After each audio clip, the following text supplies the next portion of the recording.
The crowd was roaring, lights cutting across the stage like blades. A mic hit the floor with a metallic snap. "Get him out of here!" someone barked. Gasps, then silence. Michael B. Jordan stood frozen in the glow of camera flashes. His jaw was tight, eyes burning through the chaos. "You think you can talk to me like that?" the host yelled, veins bright under the stage heat. "Go on then, walk off. You ain't welcome here." A ripple of voices followed. Laughter, shock, disbelief. The word hung in the air like smoke. In. It wasn't loud, but it was enough. Michael blinked once, steady. The producer's hand moved to cut the feed. Phones lifted. Red dots blinked like fireflies. "He just called him," someone whispered. "Don't say it," another hissed. Michael bent, lifted the mic slowly, then placed it upright on the stand. "You done?" His voice was calm, almost too calm. The host sneered. "Yeah, I'm done. You bore me." Michael looked around, the audience shifting in their seats, unsure whether to clap or hide. He exhaled. "Then so am I." The words sliced through the air.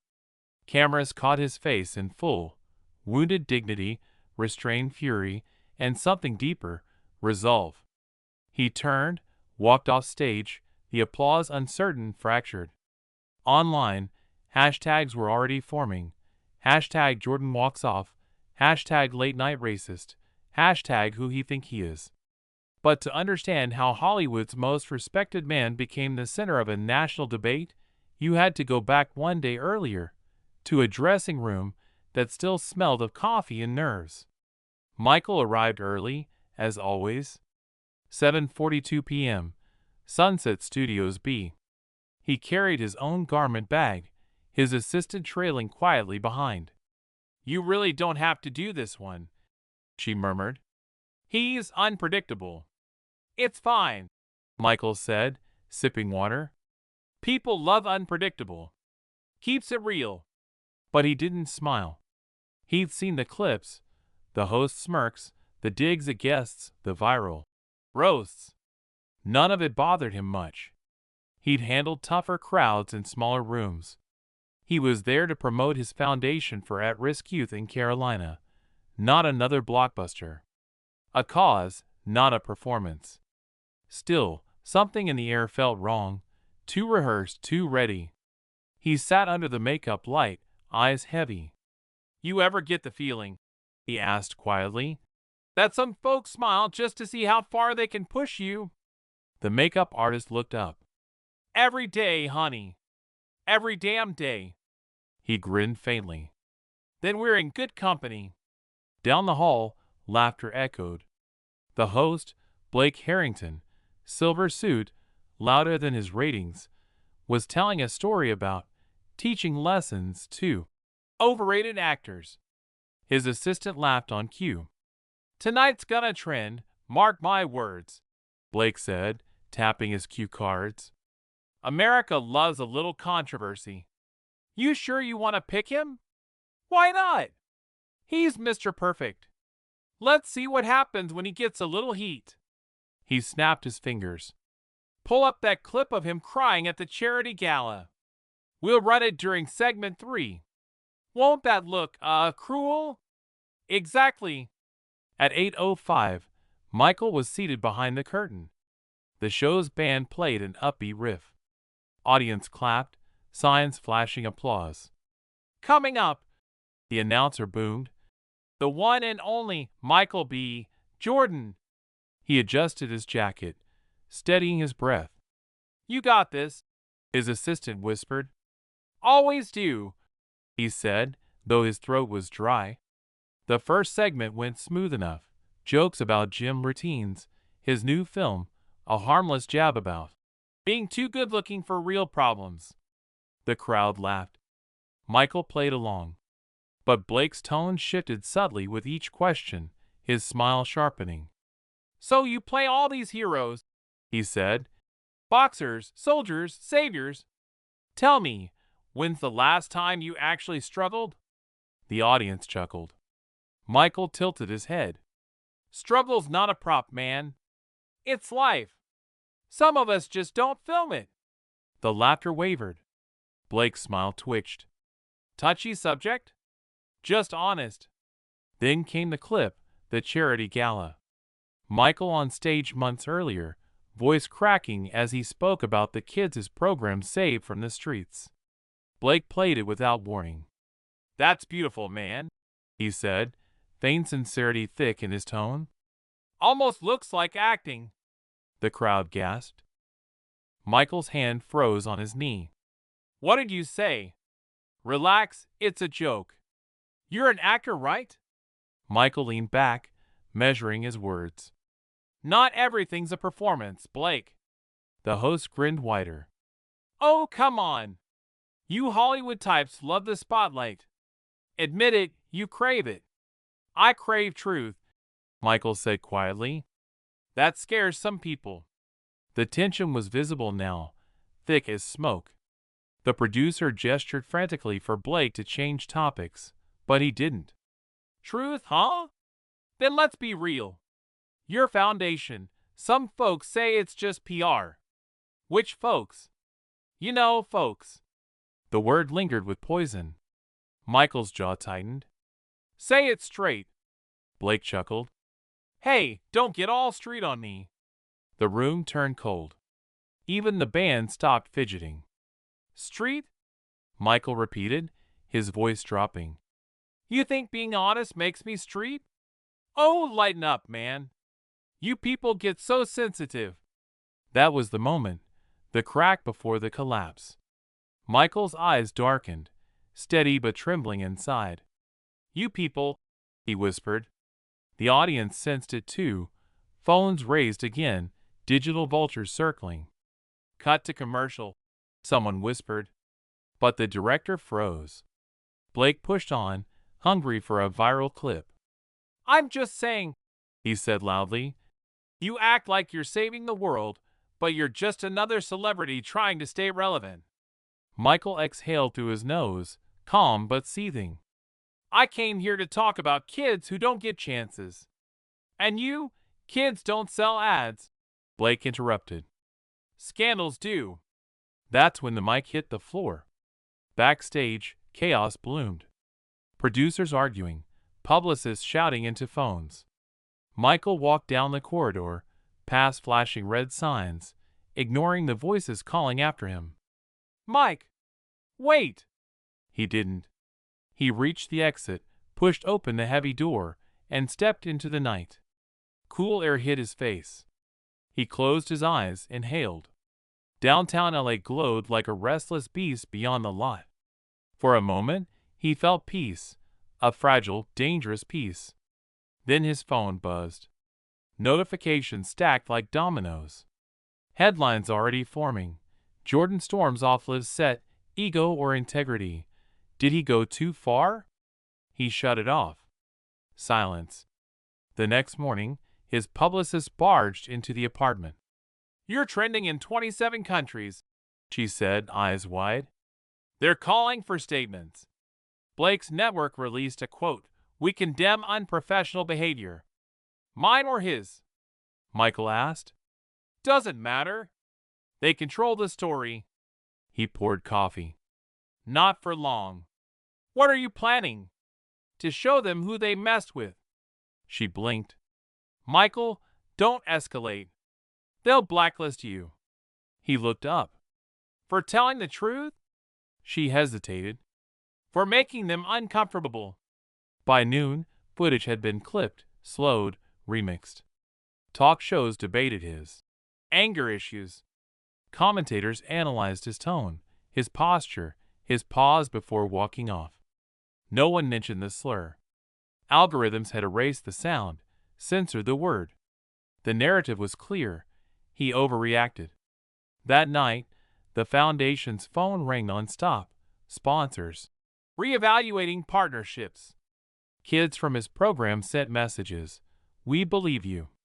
They can't silence us. He smiled faintly through the ache. They'll learn, he muttered.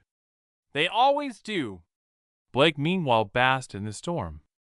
Ratings up 22% overnight. Told you he'd snap. He bragged to his crew. Tomorrow we'll do an apology bit. Play the victim.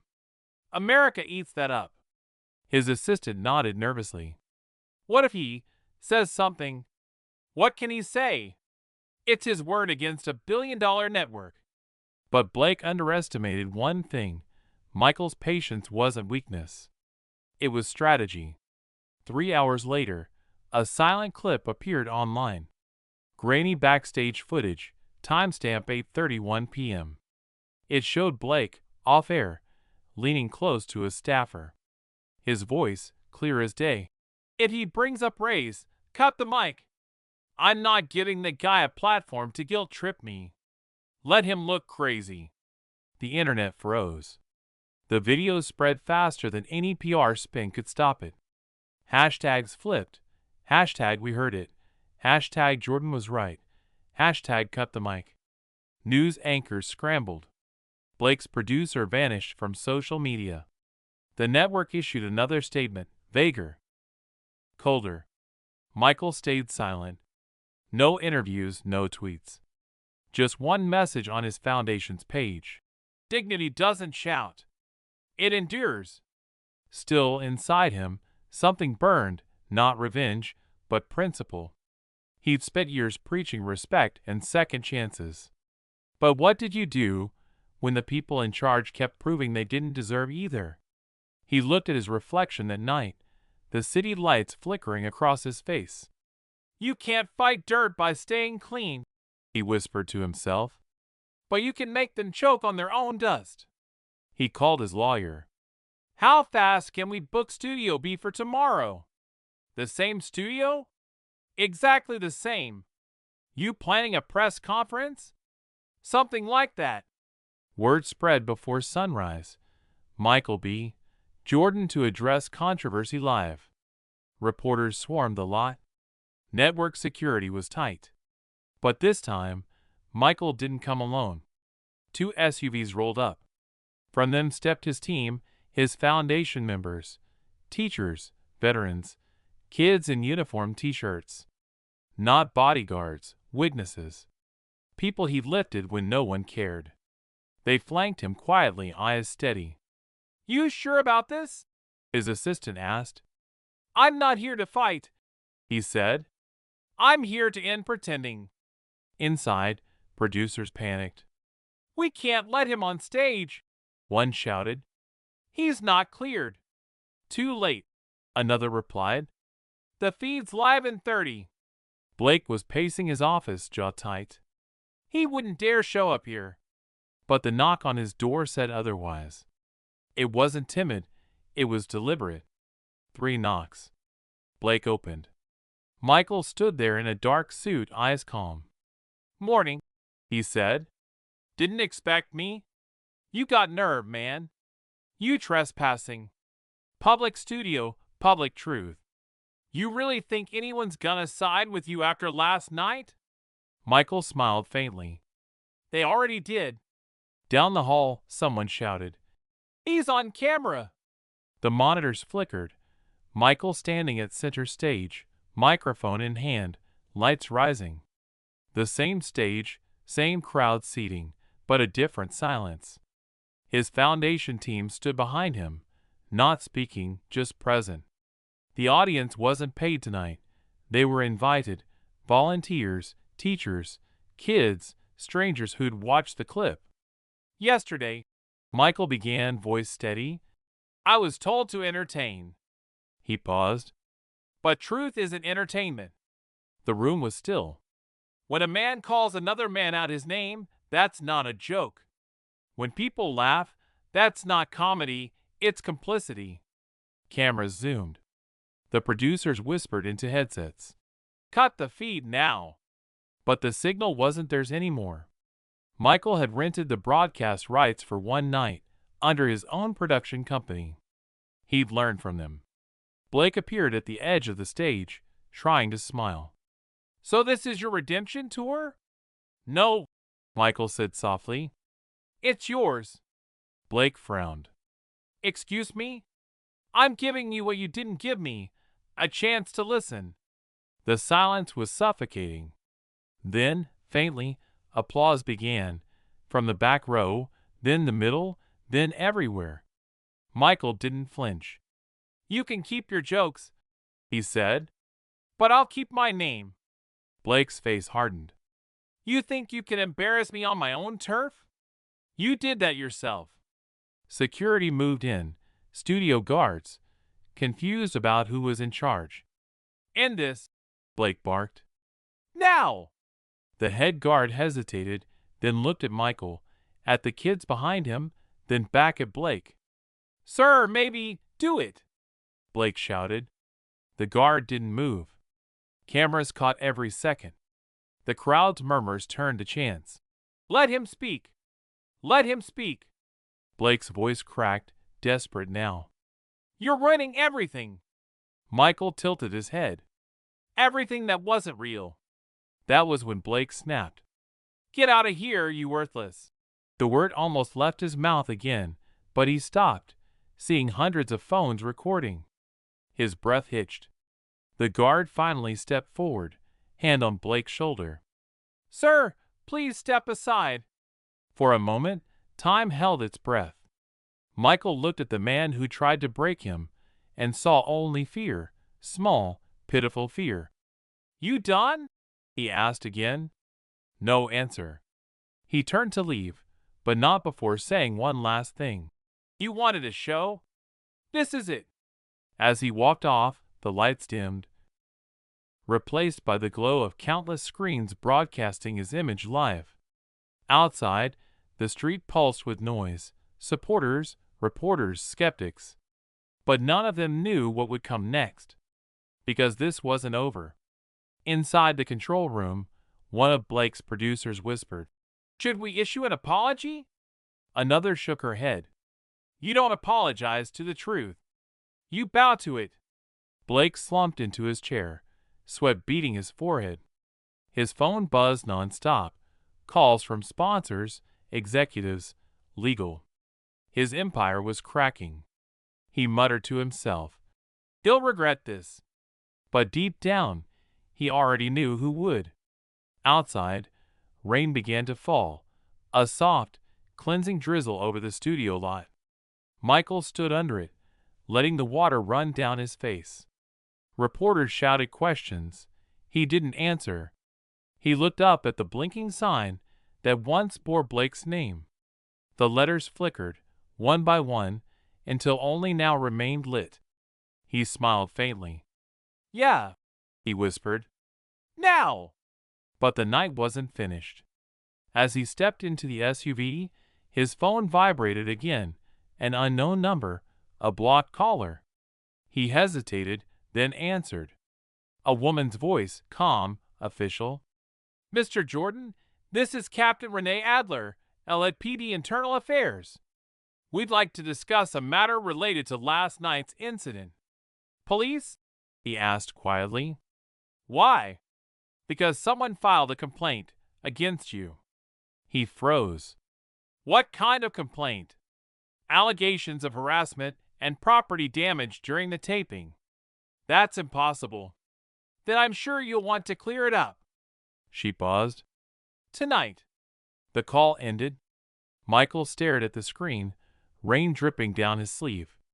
His assistant looked over. "Everything okay?" He didn't answer, just stared out at the city, the studio lights reflecting in the puddles like broken stars. Somewhere inside, a new realization settled in. The system wasn't done fighting back. He leaned back, eyes closing briefly. "So that's how it's gonna be," he murmured. "All right then." Outside, thunder rumbled in the distance. The rain had stopped by morning, but the air still smelled like electricity and concrete, and Michael B. Jordan stood outside the police precinct with his collar damp, staring at the reflection of the city in the puddles while thinking how fast truth gets twisted when money and ego share the same roof.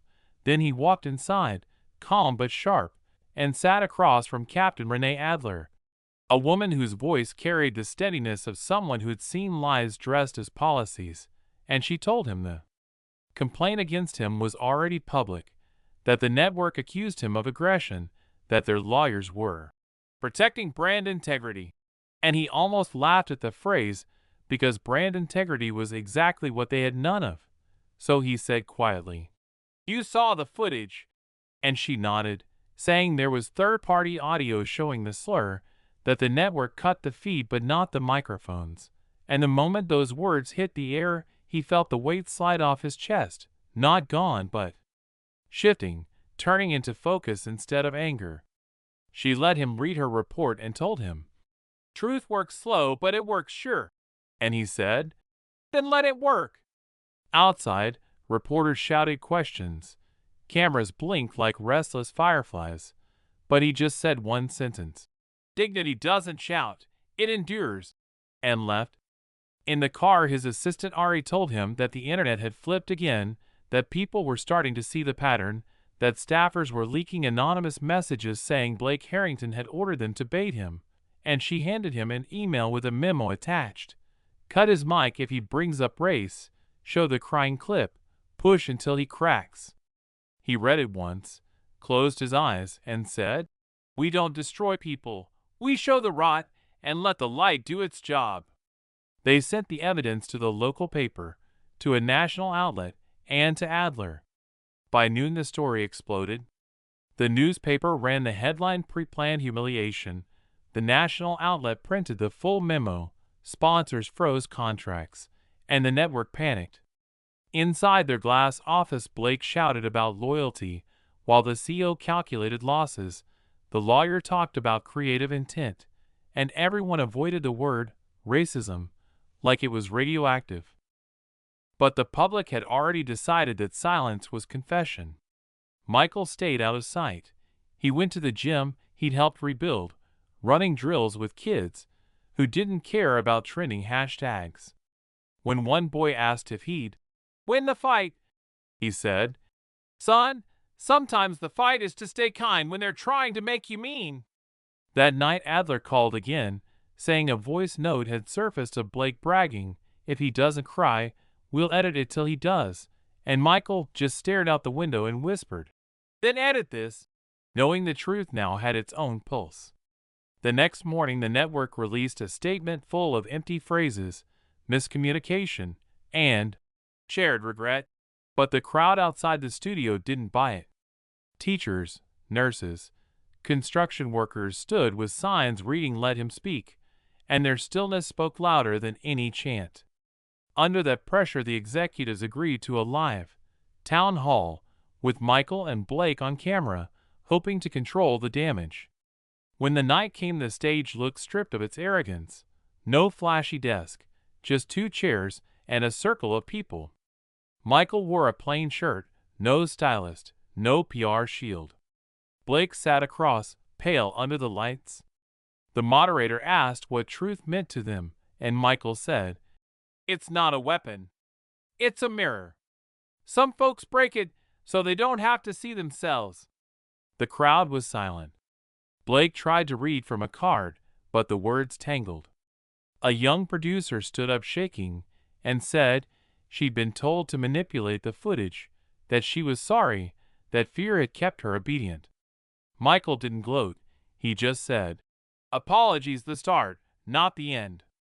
Make better the next thing you touch." Then an older man in the back said, "I've been laughed at for telling safety warnings at work. They only listen after someone gets hurt. Don't wait for hurt to do right." The room hummed with that truth. Finally Blake looked at Michael and said, "I was protecting my show. My worth." Michael replied, "Worth built on someone else's silence ain't worth a dime." The audience clapped, not wildly, but like people agreeing with gravity. Outside thunder rolled again, but softly, like punctuation, and Michael said, "We don't need to cancel anyone. We need to cancel the excuses." The feed went viral, unedited, unstoppable. By midnight, the network suspended Blake, announced reforms, and donated ad revenue to Michael's foundation. But he didn't post victory quotes. He went home, sat with his mother on the porch, listening to rain hit the railings And she said, "You stood still when they wanted you to flinch. That's what men native truth do." He smiled, tired and thankful. A week later, he returned to the same studio, not as guest, but to host a new program funded by independent sponsors. It wasn't glitzy, just a circle of voices talking without fear of the mute button.